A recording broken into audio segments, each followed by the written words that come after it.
सबको जय भीम, नमो बुद्धाय। The Buddha and Dhamma book 3 part 5 के सेक्शन 3 को हम देखेंगे आज। कल हमने सेक्शन 2 देखा था, धम्म टू बी सद्धम्म मस्ट प्रमोट प्रज्ञा, और उसके पहले हमने देखा था फंक्शंस ऑफ सद्धम्म। और ये सारा जो मैटर आता है, विषय आता है, वो व्हाट इज सद्धम्म के अंतर्गत मेन टाइटल जो है व्हाट इज सद्धम्म पार्ट 5 का मुख्य चैप्टर है। तो फंक्शंस ऑफ सद्धम्म और धम्म टू बी सद्धम्म मस्ट प्रमोट प्रज्ञा। इसके बाद आज हम सेक्शन 3 देखेंगे, धम्म टू बी सद्धम्म मस्ट प्रमोट मैत्री। बहुत ही इम्पोर्टेंट चैप्टर है, इसको हिंदी में हम पढ़ेंगे बाद में। लेकिन धम्म टू बी सद्धम्म मस्ट प्रमोट मैत्री, इसके अंतर्गत बाबा साहब ने जो क्लासिफिकेशन किया है वो भी बहुत इम्पोर्टेंट है और अलग भी है और समझ लेना आवश्यक है। इसके अंतर्गत मैत्री के अंतर्गत 3 उसके चैप्टर्स किए हैं। पहला है Dhamma is Saddhamma only when it teaches that mere prajna is not enough, it must be accompanied by sila. Second point, Dhamma is Saddhamma only when it teaches that besides Prajna and Sila, what is necessary is Karuna. And third point, Dhamma is Saddhamma only when it teaches that more than Karuna, what is necessary is Maitri. इस तरह से seal, करुणा और मैत्री, ये 3 मुद्दे उन्होंने मैत्री के अंतर्गत डाले हैं। इसका भी हिंदी ट्रांसलेशन हम देखेंगे और हिंदी ट्रांसलेशन के बारे में अब तक हमने जो जो कहा है उसे भी याद रखेंगे। ये जो सेक्शन 3 है, सेक्शन 3 में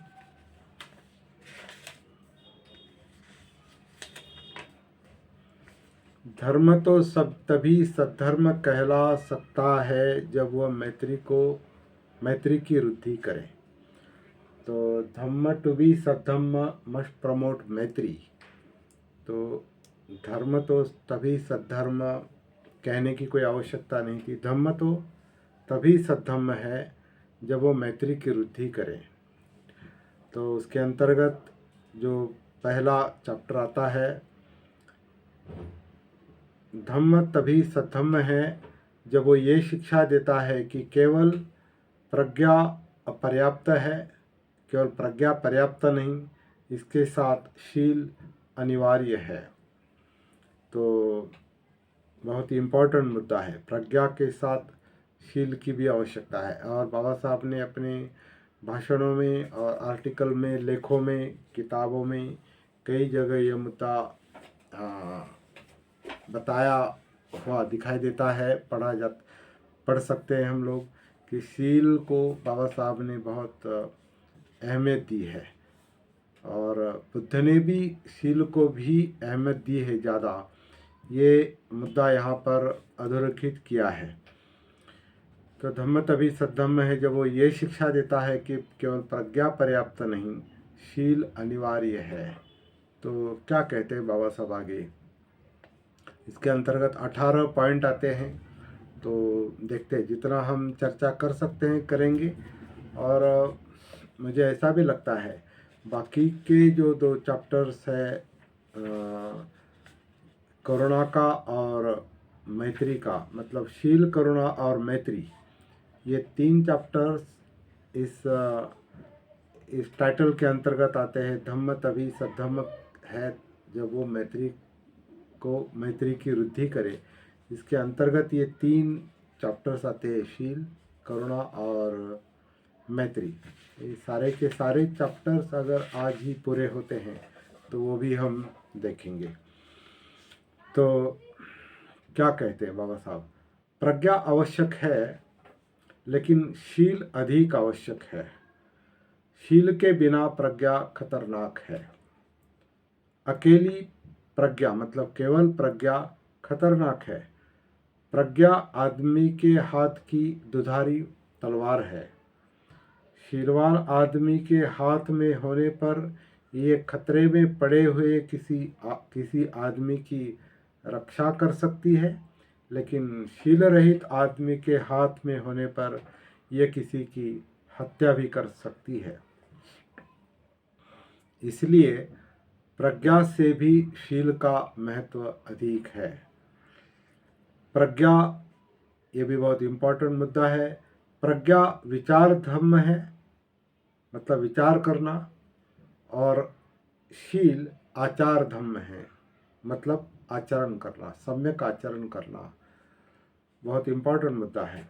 बुद्ध ने शील के 5 मूलाधार स्वीकार किए हैं। एक का संबंध जीव हिंसा से है, दूसरे का संबंध चोरी से है, तीसरे का संबंध काम भोग संबंधी मिथ्याचार से है, चौथे का संबंध झूठ बोलने से है, पांचवें का संबंध नशीले पदार्थ सेवन करने से है। तो जाहिर है ये मुद्दे पंचशील से संबंधित है। इन 5 मूलाधारों को लेकर तथागत ने लोगों को जीव हत्या से विरत रहने के लिए कहा है, पाणातिपाता वेरमणि। चोरी होने से विरत रहने के लिए कहा है, अदिन्नदाना वेरमणि। काम भोग संबंधी मिथ्याचार से विरत रहने के लिए कहा है, कामे सुमिच्छाचारा वेरमणि। झूठ बोलने से विरत रहने के लिए कहा है, मूसावादा वेरमणि। और शराब आदि नशीले पदार्थ ग्रहण करने से विरत रहने के लिए कहा है, सुरा मेरे मज्ज प्रमाद ठाणा वेरमणि। बुद्ध ने शील को विद्या के भी ऊपर का स्थान दिया है, ये स्पष्ट है। ज्ञान का उपयोग आदमी के शील के अनुसार ही होकर रहेगा। शील के बिना ज्ञान का कोई मूल्य नहीं है, यही उनके कथन का सार है। मतलब अगर शील बुरा है, दुशील है, तो उसका ज्ञान उसकी प्रज्ञा घात कर सकती है, आत्मघात और दूसरे का भी घात। अगर शील अच्छा है तो ज्ञान या प्रज्ञा दूसरे का हित कर सकती है। यह इम्पोर्टेंट मुद्दा है। तो एक दूसरे स्थान पर उन्होंने कहा है, बुद्ध ने कहा है कि संसार में शील के समान दूसरा कुछ नहीं है। शील ही आरंभ है, शील ही शरण स्थान है, शील ही समस्त कल्याण की जननी है, शील ही सर्वप्रथम है। इसलिए अपने शील को शुद्ध करो। तो यह भी मुद्दा बहुत इम्पोर्टेंट है। ये और अगले 2 मुद्दे उन्होंने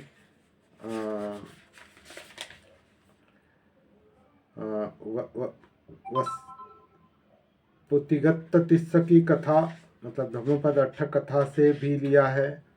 धम्मपद अट्ठ कथा की पुतिगत तिस्स की कथा, और ककचूपम मध्यम निकाय 21 का जो ककचूपम सूत्र है, उससे अगला चैप्टर लिया है। तो हम देखेंगे उस समय कहाँ से लिया है। तो ये पहला मुद्दा जो है वो शील प्रज्ञा से भी ज़्यादा महत्वपूर्ण है। केवल प्रज्ञा पर्याप्त नहीं है, शील अनिवार्य है, क्योंकि प्रज्ञा बिना शील की प्रज्ञा, बिना शील का ज्ञान, ये दुधारी तलवार की तरह है। इस तरह का मुद्दा ये है। अगला चैप्टर जो है, इस पर अभी अधिक चर्चा करने के लिए हमारे पास इतना समय अभी नहीं दे सकते। इसके लिए अलग से अभ्यास करना पड़ेगा, अलग से इस पर चिंतन करना पड़ेगा। तो केवल मुद्दे अभी समझ लेंगे, पूरे ग्रंथ के केवल मुद्दे ही हम समझ ले रहे हैं, डिटेल में चर्चा करना संभव नहीं है।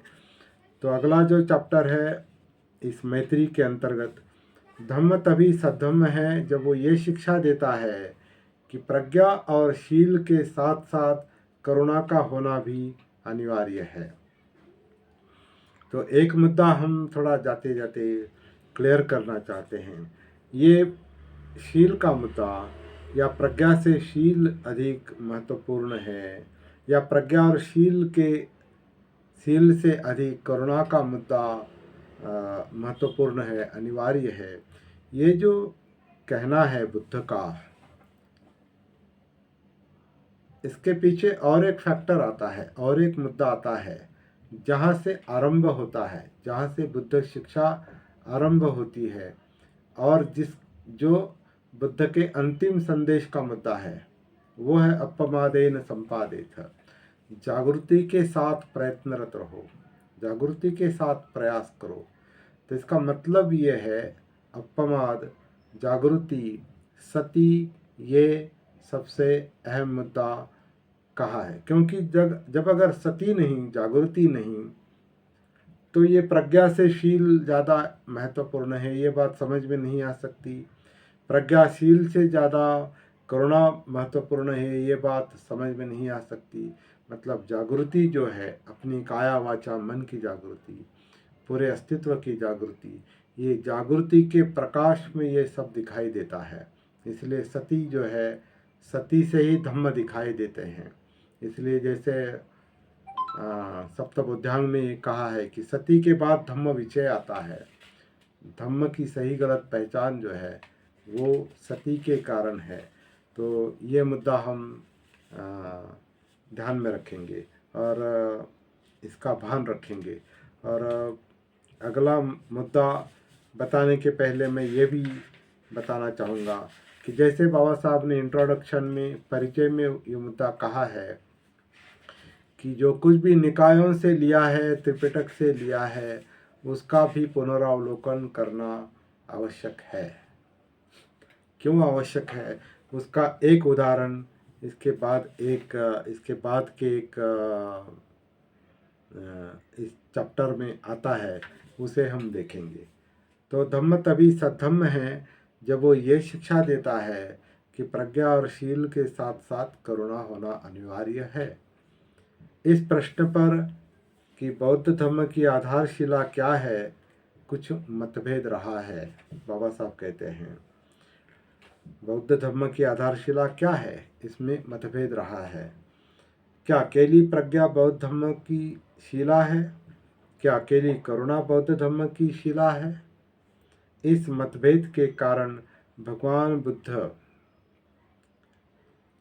या बुद्ध के अनुयायियों में, क्योंकि बाबा साहब ने बुद्ध ही शब्द इस्तेमाल किया है, भगवान बुद्ध नहीं, लॉर्ड बुद्धा नहीं। इस मतभेद के कारण बुद्ध के अनुयायियों में अनुयायी दो पक्षों में विभक्त हो गए थे। एक पक्ष का मत था कि अकेली प्रज्ञा ही बुद्ध के धम्म की आधारशिला है। दूसरे पक्ष का कहना था अकेली करुणा ही बुद्ध धम्म की आधारशिला है। दोनों पक्ष अभी भी विभक्त है। मतलब बौद्ध धम्म के इन दो पंथों में, या अभी 3 पंथ है, 4 है, इनमें एक मत नहीं है, ये विभक्त है। तो ये दोनों पक्ष अभी भी विभक्त है, ये बाबा साहब ने अपने ग्रंथ में भी कहा है, जो 1956 को उन्होंने लिखकर पूरा किया था। यदि बुद्ध वचनों को लेकर विचार किया जाए तो दोनों पक्ष गलत प्रतीत होते हैं। बुद्ध वचनों को अगर विचार किया जाए, बुद्ध वचनों का, तो दोनों पक्ष मतलब हीनयान और महायान, मतलब प्रज्ञा वाले और करुणा वाले, हीनयान महायान नहीं, लेकिन प्रज्ञा वाले और करुणा वाले दोनों पक्ष गलत प्रतीत होते हैं। इसमें कोई मतभेद नहीं है कि बुद्ध धम्म के 2 स्तंभ में से एक प्रज्ञा है। प्रश्न यही है कि करुणा भी दूसरा स्तंभ है या नहीं। करुणा भी बुद्ध के धम्म का एक स्तंभ है। यह विवाद से परे की बात है। इसके समर्थन में बुद्ध वचन उद्धृत किया जा सकता है और वो उन्होंने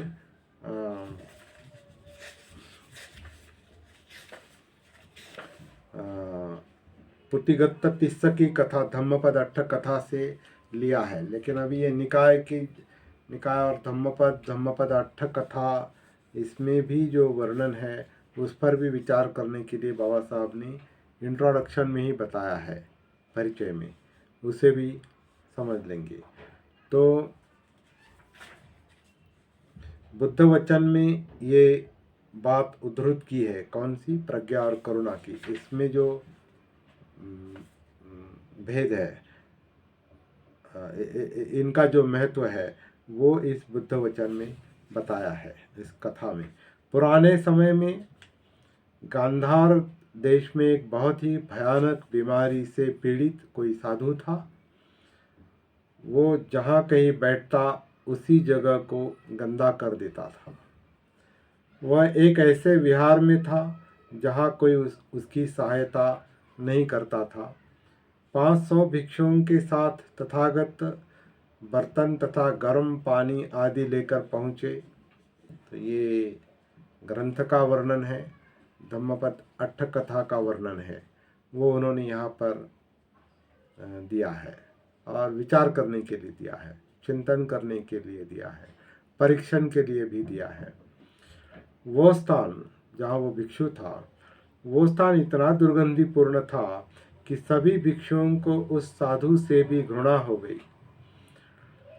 लेकिन तथागत ने शक्रदेव से पानी आदि डलवाकर उस रोगी को अपने हाथ से स्नान कराया और उसकी सेवा की। कथा का उल्लेख है।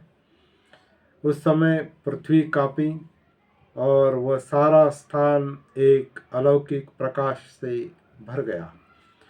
तब राजा, उसके मंत्री, आकाश स्थित देवता, नाग आदि सभी वहाँ एकत्रित हुए और तथागत की पूजा की। तो जितने भी वहाँ एकत्रित हुए थे उन सभी को आश्चर्य हुआ।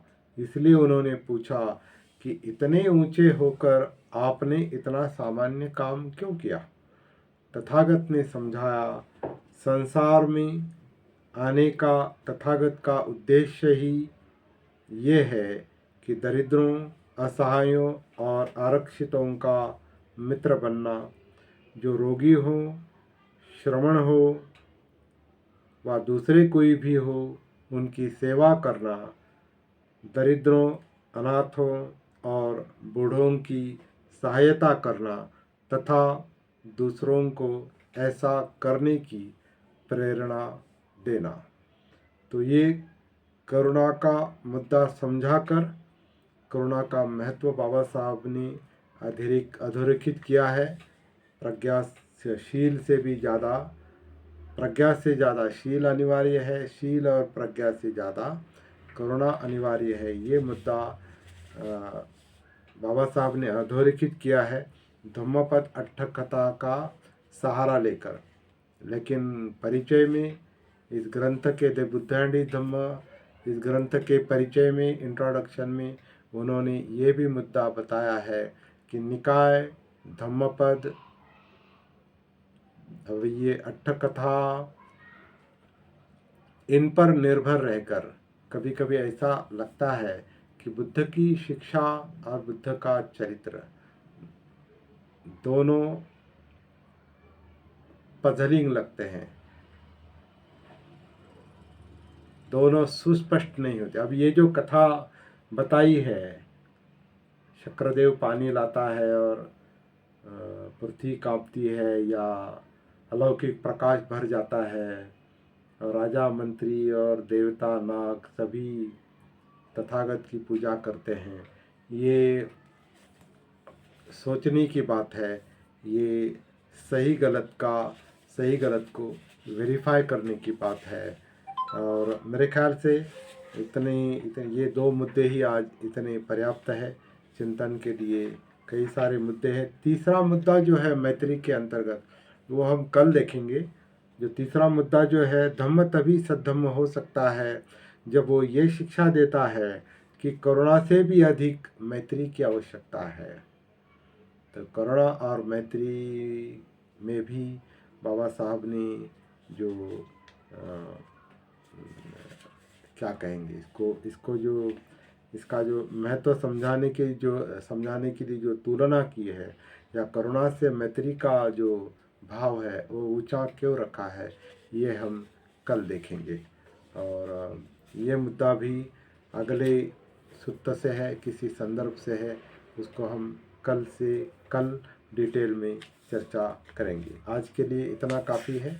सबको जय भीम, नमो बुद्धाय। जो लोग उपस्थित है, अनिल गायकवाड़, विशाल पवार और अनिल कुमार मौर्य और बाकी जो लोग जिन्होंने यहाँ मैसेज नहीं डाले हैं लेकिन सुन रहे हैं, देख रहे हैं, उनको मैं धन्यवाद देता हूँ।